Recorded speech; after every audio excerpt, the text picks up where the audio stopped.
Hey ladies and gentlemen, welcome back to the channel. As always, it is Nick here, back with your daily crypto news and analysis. And today we're going to be talking about Ripple and XRP, so let's just dive in and let's start off with this. So we've been looking at pricing within this entire market, and it looks like altcoins are really kind of taking over slightly.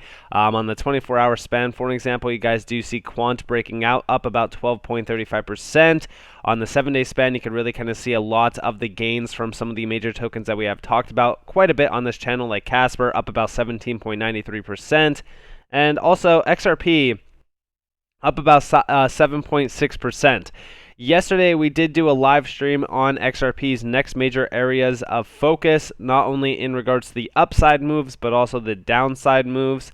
I do believe that XRP's major break is going to be the settlement talk. Whenever we do see that full-on settlement happen, or maybe even just a clear win, that's going to really kind of allow for XRP to be unleashed. And what do I mean by that? Well, today we're actually going to be talking about why I believe that Ripple and XRP actually won't replace Swift, and there's going to be a little bit of a discussion on how this is going to fully work. We're going to break this fully down, but it all starts with one big key interest, which is regulations.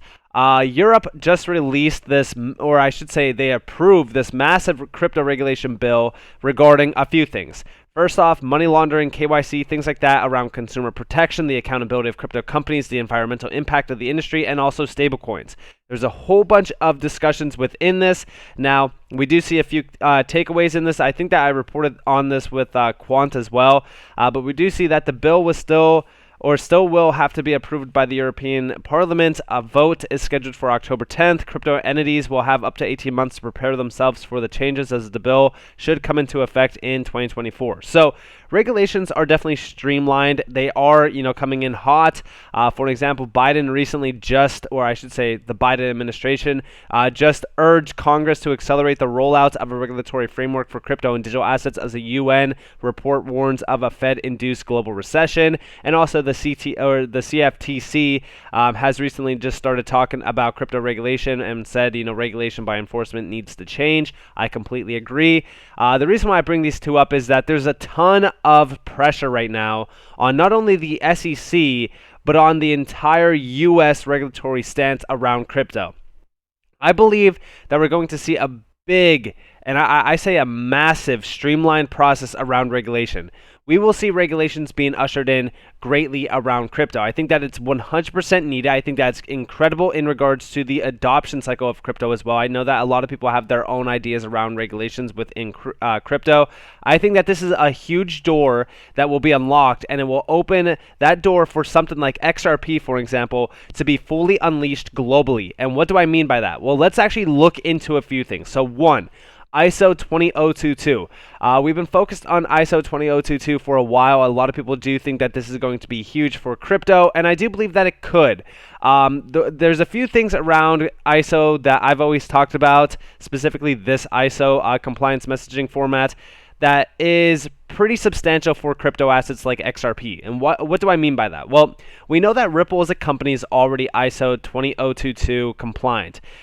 XRP doesn't need to be, and it's not. XRP is completely diverse on its own. The reason why this matters is because this messaging format is going to allow for all major banks and all major financial institutions to have an open sort of system. It's going to be more interoperable. It's going to allow for data to be messaged between these major, housings of, you could say, clearing houses, banks, financial institutions, whatever. All of them will have to be basically transacting on this message standard. Now, with that in mind, what does this mean for XRP, or for any sort of major ISO gem that a lot of people have been saying about, like Zinfin or Stellar, whatever? It allows for these tokens to be utilized as a settlement mechanism.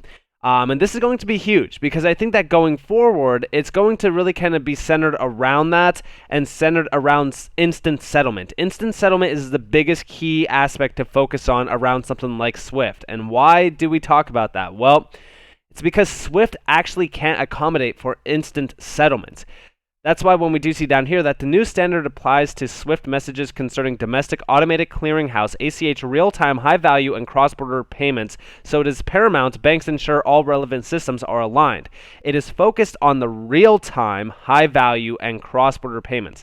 So this is like the big area of focus, and this is not only talking about like we'll say cross-border payments, right?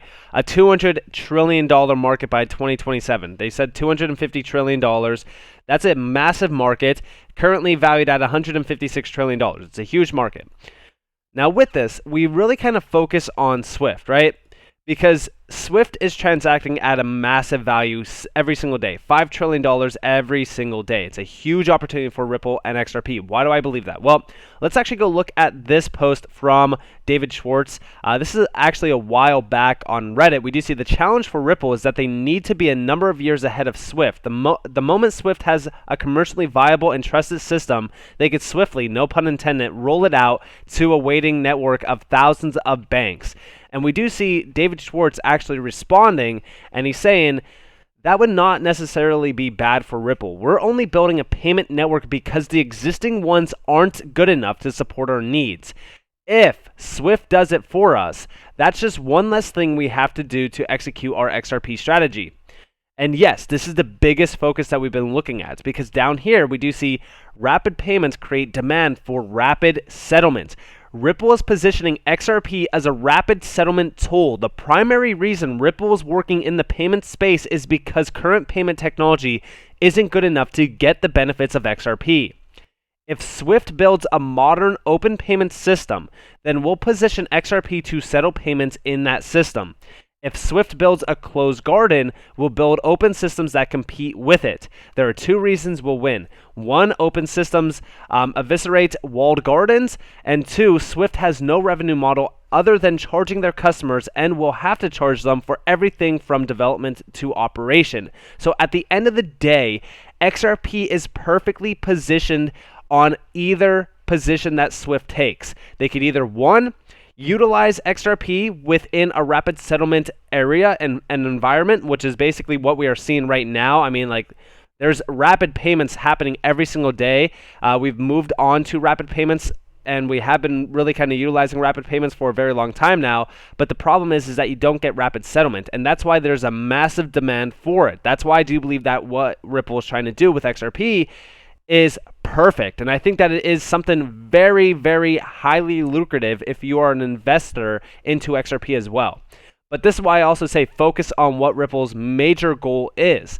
And we do see over here, SWIFT doesn't solve the fundamental problem. It doesn't enable settlement at the time of payment. Listen closely to this. This is about 1 minute and 6 seconds long. And SWIFT, it seems, has responded to what Ripple is doing. How does their new technology, the response that they've created, compare to what Ripple's doing? So they changed they sort of pressed on their customers to credit payments more quickly, and they added an acknowledgement at the end of the payment. So it used to be fire and forget. Now they send a message back from the end when the payment's acknowledged, and that does address some of the pain points that people had.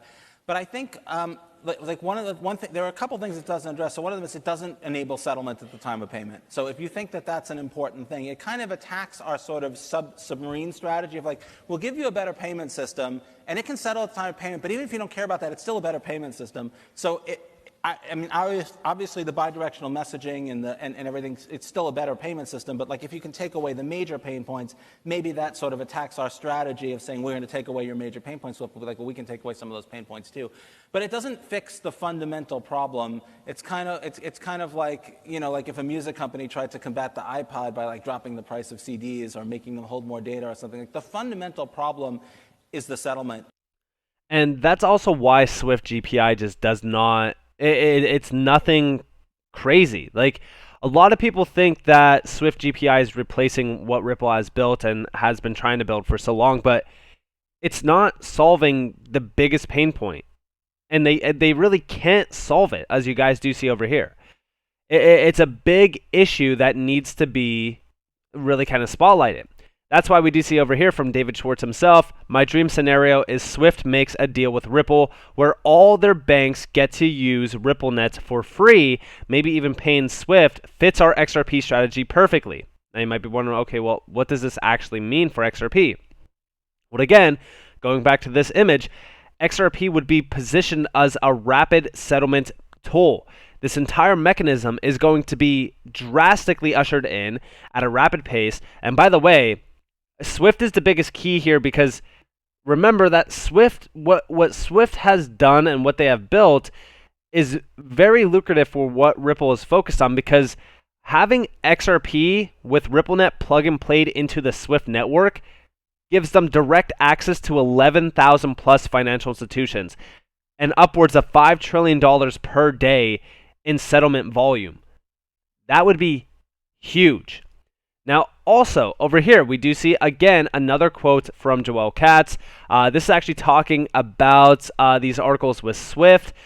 We do see, which I'm sure you are already aware of, as someone with a general understanding of your technology, does this development on their part pose increased pressure on you guys as far as what you are offering? And we do see, we are pleased to see payments get faster. Our strategy has been to position XRP as a settlement asset. The faster payments are, the more important it is to have settlement to be fast and cheap. The main reason we built RippleNet and Xcurrent was because payments were too slow for fast/cheap settlement to matter all that much. If Swift wants to fix payments for us, that's great. It's one less thing that we have to do. And also over here, this is where I really kind of put a focus point on the escrow as well. A lot of people are focused on the escrow around Ripple with XRP. They say, all right, well, XRP is controlled by Ripple because of the escrow. That's just not the case. In fact, they have a very lucrative plan around this, which plays back into this strategy over here. And that plan is ultimately all of that escrowed XRP will be owned by institutions for nostril replacement as a bridge currency or potentially for another use case. That escrow is huge because they also want these major institutions to hold XRP. That's also another plan that I don't have the quote here, but if you guys look it up, I'm sure that you can find it. It's from David Schwartz, and he basically wants these institutions to be holding XRP. That's why this quote up here, XRP will be owned by institutions for nostril replacement. They want to replace the nostro-vostro accounts, which is, again, a $27 trillion problem, and XRP will come into, this entire scenario as a settlement tool and asset, which is the biggest focus point and has been the focus point for so long. And I share with you guys a few quotes here, actually, around Swift as well. And shout out to XRP_Crow for all of this, by the way.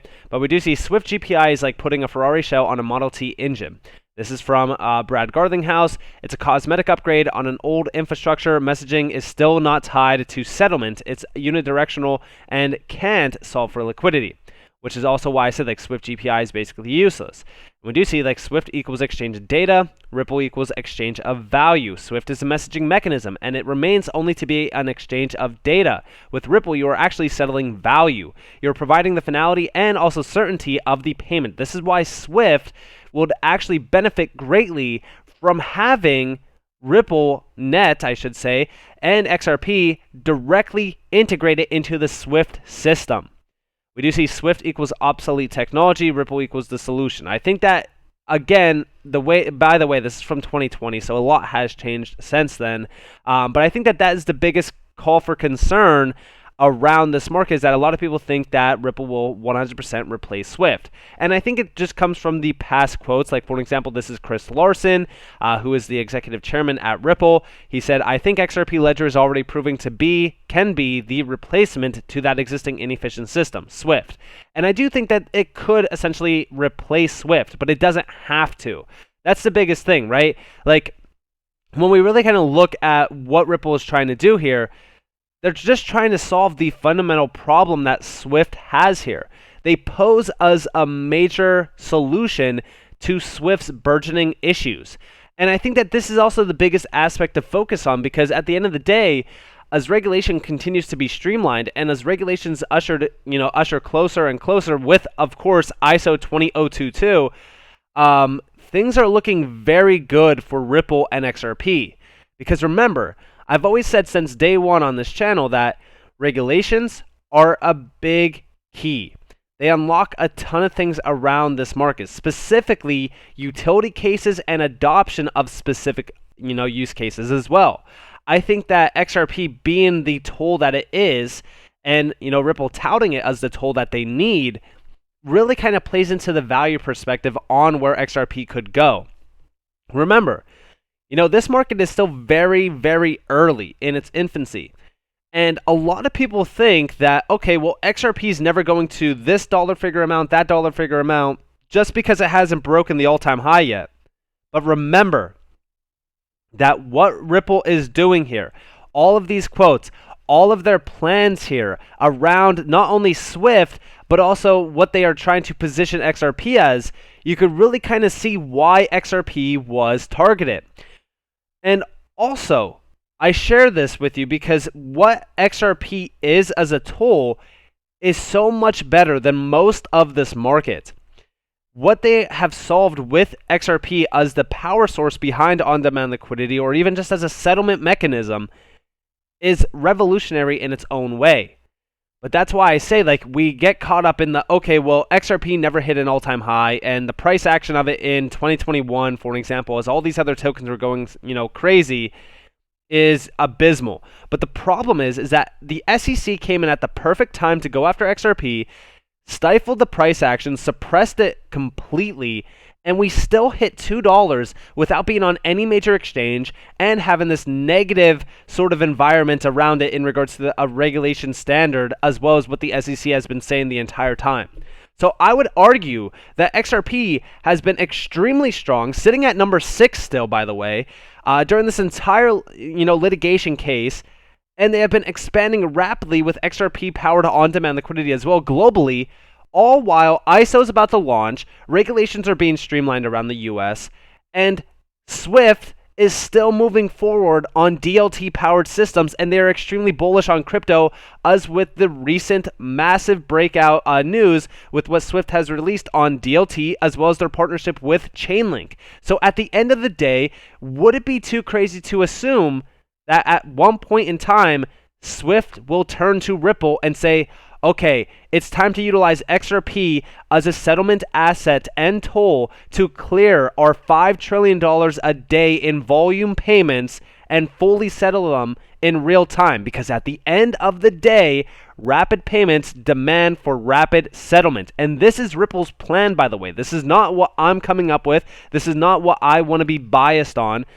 Ripple themselves has this full plan in place around XRP. And either way, from the two major reasons down here and what they are really kind of saying, if Swift wants to build a walled garden, or if they don't, XRP is still going to be positioned perfectly for it, because at the end of the day, Ripple will compete with Swift if they do want to close off the garden. So with all of that in mind, I hope that you guys enjoyed this video. If you guys did, definitely leave a like, subscribe, turn notifications on if you guys have more free content. You guys are more than welcome to follow me on Twitter and join the free Discord down in the description below. As always, I hope that you all have a beautiful day or a beautiful night wherever you guys are in this beautiful world. This has been Nick. Peace out, guys.